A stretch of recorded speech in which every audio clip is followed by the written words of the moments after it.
Hello friends, welcome to commerce study solution. मैं सुमन और आज का अपना टॉपिक है कंपनी लॉ का company meeting and resolution. Company membership वाला चैप्टर हमने कर लिया है, उसका लिंक आपको डिस्क्रिप्शन में मिल जाएगा। उसके बाद हम करते हैं कंपनी की मीटिंग एंड रिजोल्यूशन। इस बीच में दो चैप्टर भी छोड़े हैं, मीटिंग के बाद उनको करेंगे हम डायरेक्टर एंड सेक्रेटरी वाला। ठीक है, तो करते हैं शुरू। कंपनी मीटिंग एंड रिजोल्यूशन क्या है, आज का अपना मेन रहेगा कंपनी मीटिंग का।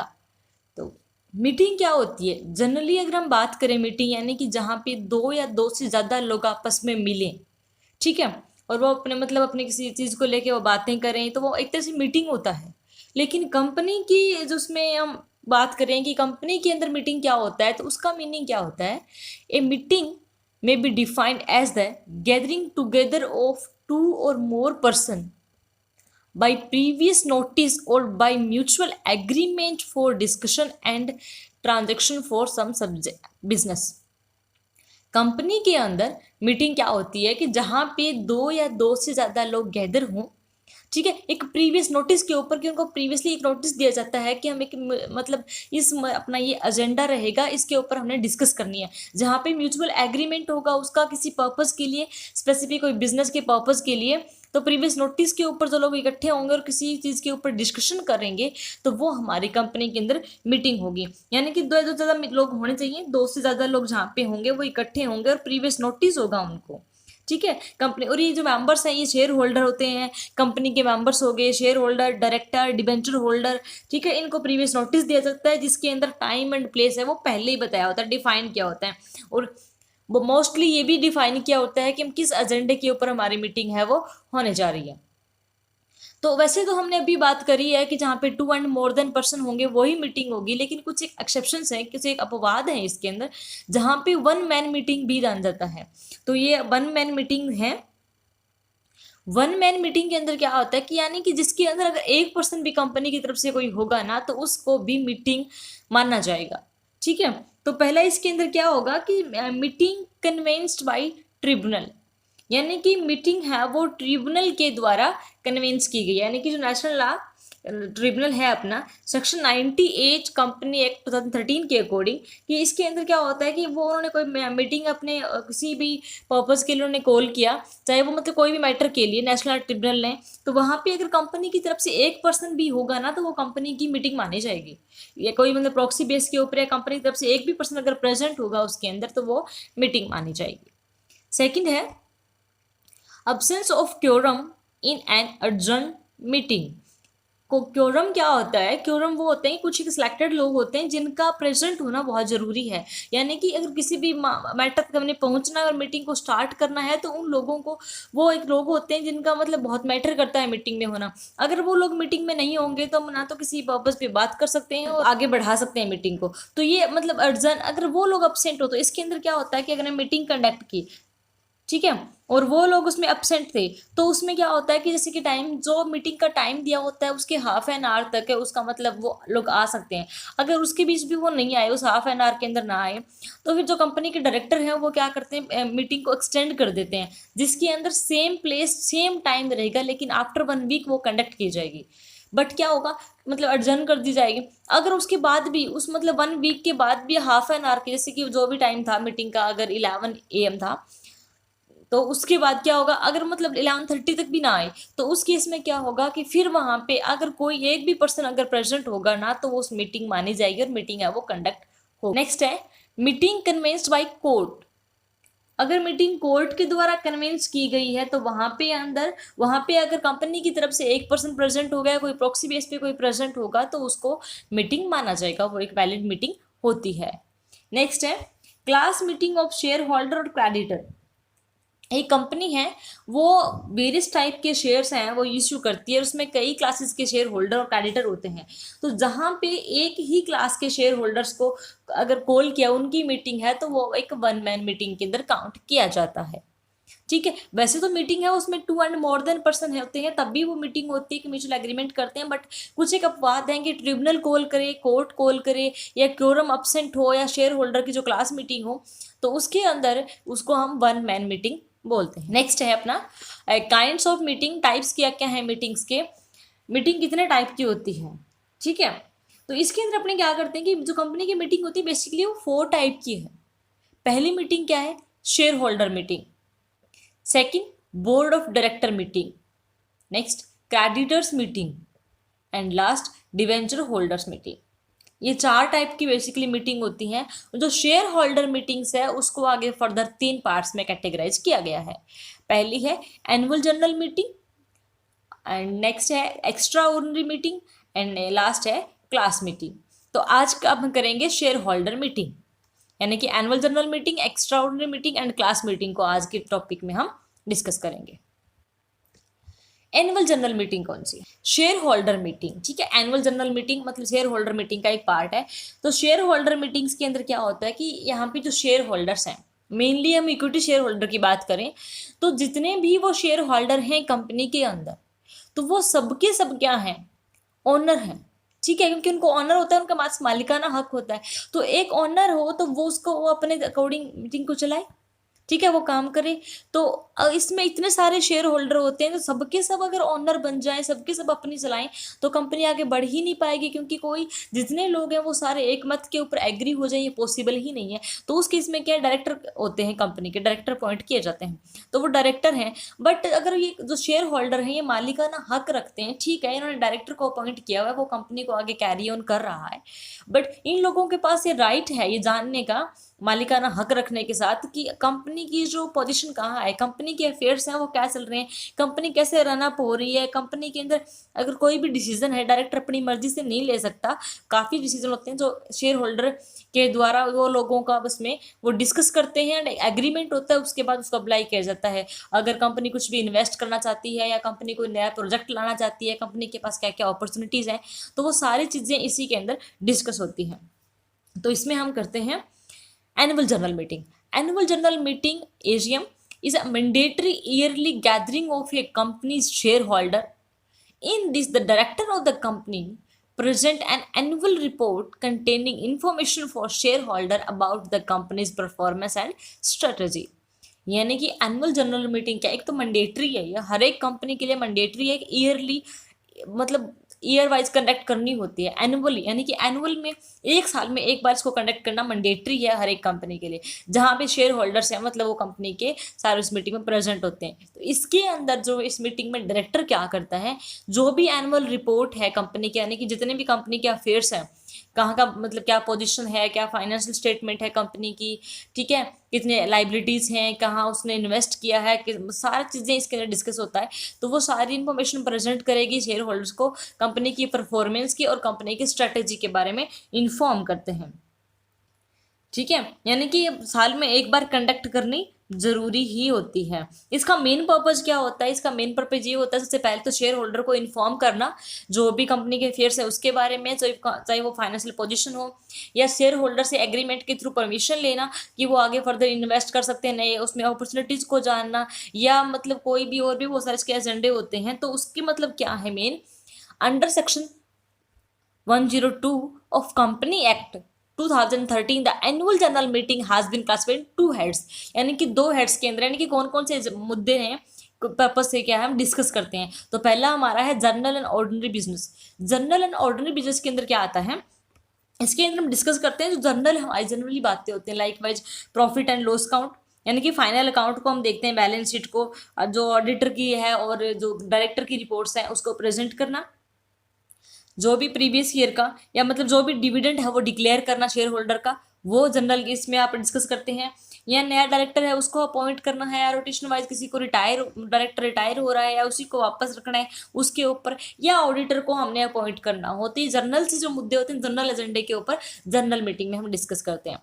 नेक्स्ट है स्पेशल बिजनेस। स्पेशल बिजनेस के अंदर क्या होता है कि इसमें हम स्पेशली हम जो इसमें जो हमारे मुद्दे होते हैं लाइक वाइज कौन कौन से इसमें करते हैं, जैसे कि हमने रीअपॉइंटमेंट करना हो या रेम्यूनरेशन डिसाइड करना हो डायरेक्टर का किस बिहाफ पे हम दिया जाता है, ठीक है, या कंपनी को अपनी शेयर कैपिटल है उसको इंक्रीज करना हो, या कोई भी article of association and memorandum of association के अंदर कुछ एक अल्टर करने हो, तो इस तरह की जो अल्ट्रेशन होती है, या फर्दर किसी चीज़ में उसने इन्वेस्ट करना हो बड़े प्रोजेक्ट के अंदर, तो उस केस के अंदर ये क्या होगा कि वो जो मैटर है वो स्पेशल बिजनेस यानी कि इस कैटेगरीज में उसको कैटेगराइज किया गया है। नेक्स्ट है provision regarding in the annual general meeting, statutory provisions कौन कौन से हैं एनुअल जनरल मीटिंग के, यानी कि कुछ एक लीगली प्रोविजंस बनाए गए हैं एनुअल जनरल मीटिंग के। सबसे पहला है time interval for calling the meeting, यानी कि हमने बात करी है कि जो एनुअल जनरल मीटिंग है वो साल में एक बार होनी चाहिए, वंस इन द ईयर। तो उसका टाइम मतलब इंटरवल आपस में दो मीटिंग के बीच में कितना हो सकता है, कितना होगा। वैसे तो कंपनी है वो मतलब साल में एक बार मीटिंग कंडक्ट करेगी, लेकिन इन केस कई बार कंपनी अगर नहीं कर सकती, with in 12 months company meeting conduct नहीं कर सकती, तो वहाँ पे कंपनी क्या है, जब उनके पास टाइम होता है कि वो 15 मंथ्स का टाइम होता है उनके पास, ठीक है, कि अगर मतलब दो मीटिंग के बीच में अगर 15 मंथ ज़्यादा टाइम नहीं निकलना चाहिए। अगर किसी भी केस की वजह से, किसी कारण की वजह से कंपनी 12th मंथ के अकॉर्डिंग मीटिंग कंडक्ट नहीं कर पाई, तो उसके पास 3 मंथ्स का टाइम और होता है जिसके अंदर उसको कंडक्ट करना होता है, मीटिंग को कॉल करना पड़ता है।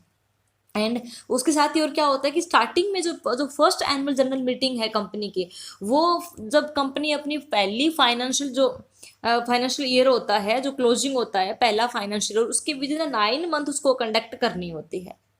9 मंथ्स के अंदर अंदर वो कंपनी क्या है। तो उसके बाद नेक्स्ट हमारा क्या है, notice and place of meeting. दूसरा हमारा क्या है कि जो notice and place of meeting का क्या रहेगा कि जितने भी शेयर होल्डर्स हैं उसको हमें टाइम भी बताना पड़ेगा, उनको नोटिफाई करना पड़ेगा, ठीक है, और जगह भी मीटिंग की बतानी पड़ेगी। सबसे पहले प्लेस होगा कहाँ, प्लेस वहाँ होगा जहाँ पे मतलब जो कंपनी का रजिस्टर्ड ऑफिस है, रजिस्ट्रार का जो रजिस्टर्ड ऑफिस है ना कंपनी का, उसी सिटी में होगा, ठीक है, उसी में ही मीटिंग है वो कंडक्ट की जाएगी। एंड जो नोटिस हमने भेजना है जिन भी लोगों को इस मीटिंग में इनवाइट करना है शेयर होल्डर्स के पास, तो 21 डे बिफोर, यानी कि मीटिंग कंडक्ट करने के 21 दिन पहले सबके पास नोटिस पहुंच जाए, और उसके अंदर सारी इन्फॉर्मेशन होती है, क्या टाइम एंड प्लेस रहेगा, ठीक है, कौन कौन से हमारे उसमें एजेंडे रहेंगे, वो सारे इसके अंदर क्या है हम डिस्कस करते हैं, बता जाते हैं। ये लीगली हैं कि उसमें नोटिस एंड प्लेस, यानी कि रजिस्टर्ड ऑफिस होगा उसी में ही मीटिंग कंडक्ट की जाएगी, एंड 21 डे बिफोर मीटिंग के हमें नोटिस सबको सेंड करना होता है। और हमारा क्या है कि जो हमारी जो पब्लिक कंपनी है उसके अंदर ये आर्टिकल में फिक्स होता है एनुअल जनरल मीटिंग का, और टाइम और प्लेस सब कुछ फिक्स होता है उसका। या फिर कई बार क्या जो थोड़ा बहुत अगर अल्टर करना हो तो वो पहली मीटिंग में रिजोल्यूशन पास करवा लेते हैं। और जो प्राइवेट कंपनी है उनका अपना जितने मेंबर्स हैं उसके द्वारा उनका एग्रीमेंट होता है, उनके म्यूचुअल एग्रीमेंट के ऊपर उनकी रिजोल्यूशन पास करवा के उसी के अकॉर्डिंग वो सेटअप करते हैं। इसका मतलब नेक्स्ट पार्ट है consequence of not holding in annual general meeting. अगर एनुअल जनरल मीटिंग होल्ड ना की जाए तो पहला इसके अंदर क्या है, ट्रिब्यूनल कॉलिंग मीटिंग। अगर एनुअल जनरल कोई मतलब डिफॉल्ट हो, ठीक है, जो एनुअल जनरल मीटिंग है वो नहीं कंडक्ट की जा रही है अकॉर्डिंग सेक्शन 96, तो इसमें क्या होगा कि प्रोविजन इसमें क्या है कि with the provision of the act और the article of company call और direct the calling of a general meeting of a company on application being made by any member of the company. तो वहाँ पे क्या करेगा, अगर annual general meeting call नहीं कर रहे हैं कंपनी वाले, तो कंपनी का आर्टिकल भी परमिशन देता है और कंपनी एक्ट भी परमिशन देता है कि मेंबर्स हैं वो उसकी एप्लीकेशन लगा सकते हैं कि भी कंपनी नहीं मीटिंग कंडक्ट नहीं हो पाई है। तो उस केस में ट्रिब्यूनल को जो मेंबर्स हैं वो अगर एप्लीकेशन देते हैं तो वहाँ पे क्या होगा कि जो the direction that may be given in the by the tribunal में include the direction that one member of, तो सेम ही वहाँ पे क्या होगा कि जो डायरेक्शन के अकॉर्डिंग ट्रिब्यूनल फिर वहाँ पे मीटिंग को कॉल करेगा। और पीछे आप करके आए थे कि जो मीटिंग है वो ट्रिब्यूनल कन्वेंस करे थे, वहाँ पे 1 मैन परसेंट हो, तो उस केस में क्या होगा कि कोई कंपनी का 1 मैन या उसकी प्रॉक्सी बेस पे क्या है वो मीटिंग है वो कंडक्ट करवाई जाती है। इसका नेक्स्ट है पेनल्टी। ये उसके बाद इसमें क्या होता है कि इस in case of its own और on the direction of the tribunal default in calling such meeting, तो उस केस में भी क्या होगा कि जो भी ऑफिसर है अगर फिर भी मीटिंग नहीं कंडक्ट होती है तो वहाँ पे फिर पेनल्टी पे करनी पड़ेगी उन सभी ऑफिसर को जो इस डिफॉल्ट के अंदर शामिल हैं, ठीक है। तो पनिशमेंट क्या होगी, मतलब फाइन के साथ पनिश किया जाएगा जो कि 1 लाख रुपए तक का हो सकता है। और अगर फिर भी वो डिफॉल्ट कंटिन्यू रहे, उसको सुधारा ना जाए, तो एडिशनल फाइन है वो 5,000 रुपीज़ पर डे लगेगा जब तक डिफॉल्ट कंटिन्यू रहेगा। तो फिर क्या होगा, उनको पेनल्टी पे करनी पड़ेगी कंपनी को भी और जितने जो भी इसके अंदर ऑफिसर इंक्लूड होंगे उन सबको भी। तो ये थी अपनी एनुअल जनरल मीटिंग, जो कि बहुत ही इंपॉर्टेंट मीटिंग होती है एक कंपनी में, जहाँ पे सारे जो एजेंडे होते हैं उनको डिस्कस किया जाता है, सारा का सारा ब्यौरा देखते हैं शेयर होल्डर एंड एग्रीमेंट के थ्रू किसी एग्रीमेंट के ऊपर पहुंचते हैं डिस्कशन करने के बाद। तो नेक्स्ट हमारी है extra ordinary general meeting. Share holder meeting का ही पार्ट है ये, extra ordinary general meeting. ECM is a meeting of an organization, shareholder of a company, or employees of an official body that occur at an interval time when some urgent issue become about the company. Extra ordinary meeting क्या होता है? ये भी general meeting की तरह होता है, लेकिन कई बार क्या होता है कि जो मतलब ऑर्गेनाइजेशन है, share holder of company, employees हैं, मतलब कोई बॉडी हो, तो वो अगर मतलब जैसे कि एनुअल मीटिंग कंडक्ट हो गई हमारी, उसके बीच हमने किसी मतलब एक मुद्दे पे डिस्कस करना है जो कि ज़रूरी है वहाँ पे मेंबर शेयर होल्डर का होना, बट हम नेक्स्ट जो एनुअल जनरल मीटिंग है वहाँ तक इसका इंतज़ार नहीं कर सकते। कुछ एक अर्जेंट इश्यूज होते हैं हमारे कंपनी के बारे में जिनको हमें आज ही डिस्कस करना होता है, तो उस केस में कि हम नेक्स्ट एनुअल जनरल मीटिंग तक इसका वेट नहीं कर सकते कि हमारी मीटिंग है वो 2 महीने पहले एनुअल जनरल मीटिंग हो गई थी, नेक्स्ट हम मतलब 1 साल में होती तभी उसके 10 महीने बाकी पड़े हैं, उतना टाइम हम इंतजार नहीं कर सकते। तो उस केस में एक्स्ट्रा ऑर्डिनरी जनरल मीटिंग को कॉल, तो इसमें और क्या होगा, हु मे कॉल है यहाँ पे, कैन कीजिए, हु मे रॉन्ग टाइपिंग हो गया sorry, who may call such meeting, इस मीटिंग को कौन कौन कॉल कर सकता है, तो वहाँ पे क्या होगा, बाय द डायरेक्टर्स, कौन कौन कॉल कर सकते हैं, डायरेक्टर कॉल कर सकते हैं।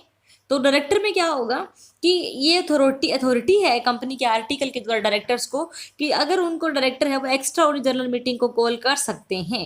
ठीक है, एक रिजोल्यूशन भी पास करवाया होता है, उसमें परमिशन लेते हैं कि अगर ऐसा कोई इंपॉर्टेंट एजेंडा हो जाए जिसमें नेक्स्ट एनुअल जनरल मीटिंग तक इंतजार नहीं कर सकते तो वो मीटिंग बुलवा सकते हैं।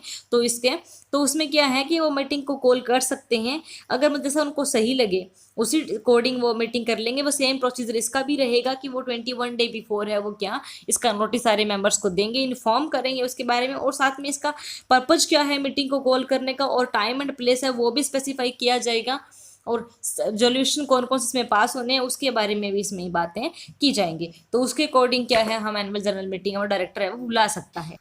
एनुअल जनरल मीटिंग हमने बात की थी भी कि 21 डेज बिफोर है वो नोटिस देना होता है। तो अगर मतलब 2 केसेस ऐसे हैं कि जिसके अंदर हम मतलब 21 डे बिफोर अगर नोटिस ना भी दें, तो वो कौन कौन से हैं कि अगर मतलब मेंबर्स ऑफ द कंपनी भी जो शेयर कैपिटल है उस कंपनी शेयर कैपिटल वाली कंपनी के जो मेंबर्स हैं, जो वोटिंग राइट जिन लोगों के पास 95% शेयर जिन्होंने होल्ड कर रखे हैं, वो सारे लोग इसमें एग्री हों कि मीटिंग होनी चाहिए, उन सबको पता हो, ठीक है, वो खुद एग्री हों कि हाँ मीटिंग कंडक्ट होनी चाहिए। तो उस केस में 21 डेज बिफोर 21 दिन पहले नोटिस भेजना जरूरी नहीं होता, क्योंकि उन लोगों को पहले से ही पता है। ठीक है, और जो जिसकी कंपनी में विदाउट शेयर कैपिटल कंपनी है तो उसके अंदर 95% मेंबर इसमें एग्री हो, तो उस केस में 21 डे बिफोर अगर ना भी भेजें तो भी चलता है। नेक्स्ट है by the director on requisition of the members, यानी कि मेंबर्स की रिक्वेस्ट पे डायरेक्टर कॉल कर सकते हैं मीटिंग को। डायरेक्टर कॉल कर सकता है जहाँ पे मेंबर रिक्वेस्ट करें प्रोविजन ऑफ एक्ट के अकॉर्डिंग। तो इसके अंदर क्या होगा कि जो सेम बात इसके अंदर रहेंगी कि मतलब कौन कितने मेंबर हैं। ऐसे किसी एक मेंबर ने बोला कि एक्स्ट्रा ऑर्डिनरी जनरल मीटिंग होनी चाहिए, तो क्या डायरेक्टर कंडक्ट करेगा? बिल्कुल भी नहीं करेगा। क्यों? कि इसमें एक मेंबर का नहीं होता, इसके अंदर जितना मतलब जो शेयर कैपिटल है, जिस शेयर कैपिटल कंपनी के अंदर जिन लोगों ने मतलब 10% है जो कंपनी की पेड अप शेयर कैपिटल का होल्ड कर रखे हैं, 10% शेयर जिनके पास वोटिंग राइट है इतना, वो मतलब 10% लोग इसमें एग्री हो, रिक्वेस्ट करें, तब डायरेक्टर कॉल करता है। और जिन पर कंपनी के पास शेयर कैपिटल नहीं है, शेयर कैपिटल कंपनी नहीं है, तो उसके अंदर 10% है जो मेंबर्स हैं जिनके पास वोटिंग राइट है, तो वो लोग वोट करें और वो रिक्वेस्ट करें डायरेक्टर को, तब इस मीटिंग को कॉल किया जाता है। और इसके अंदर अगर कोई जॉइंट शेयर होल्डर होते हैं तो उसमें उस केस में क्या होगा कि जो इसमें दो से ज़्यादा लोगों ने मिलके शेयर खरीदे हुए हैं, तो उस केस में क्या होगा, 1 और more than one such person shall be deemed, तो उन लोगों में सिर्फ एक ही पर्सन है वो काउंट किया जाएगा। नेक्स्ट है बाई रिक्विजनिस्ट दैमसेल्व्स, यानी कि जो मेंबर जिन्होंने रिक्वेस्ट की थी वो खुद भी कॉल करते हैं। अगर डायरेक्टर फेल हो जाता है मीटिंग, उन्होंने डायरेक्टर को रिक्वेस्ट की मीटिंग बुलाने के लिए, पर डायरेक्टर नहीं बुला पाए, डायरेक्टर नहीं बुलाता है, तो उसमें क्या है कि उस जो टाइम पीरियड होता है इसका लिमिट का, कितने टाइम के अंदर उन्होंने बुलाया, ठीक है, तो मेनली इसमें क्या 3 महीने होते हैं, वो रिक्वेस्ट करते हैं डायरेक्टर को, उसके बाद 3 महीने तक इंतजार करते हैं उसका कि डायरेक्टर मीटिंग कॉल करे। अगर फिर भी डायरेक्टर मीटिंग कॉल नहीं करता है, फेल हो जाता है इसमें, तो वो खुद क्या है मीटिंग को कॉल कर सकते हैं, ठीक है। और उसी सेम मैनर में by the board of director के अकॉर्डिंग ही, उसी के अकॉर्डिंग, ठीक है। Any reasonable expenses incurred by the reason of the board failure to call, तो इनको पहले रीजन देना पड़ता, ठीक है। उन्होंने किस पर्पज के लिए उन्होंने मीटिंग को डायरेक्टर को बोला था एंड डायरेक्टर फेल हो गया है कंपनी के लिए, तो उसमें क्या है, जो लोग हैं मतलब मेंबर्स हैं वो मीटिंग को कॉल कर सकते हैं। नेक्स्ट है by the national company law tribunal.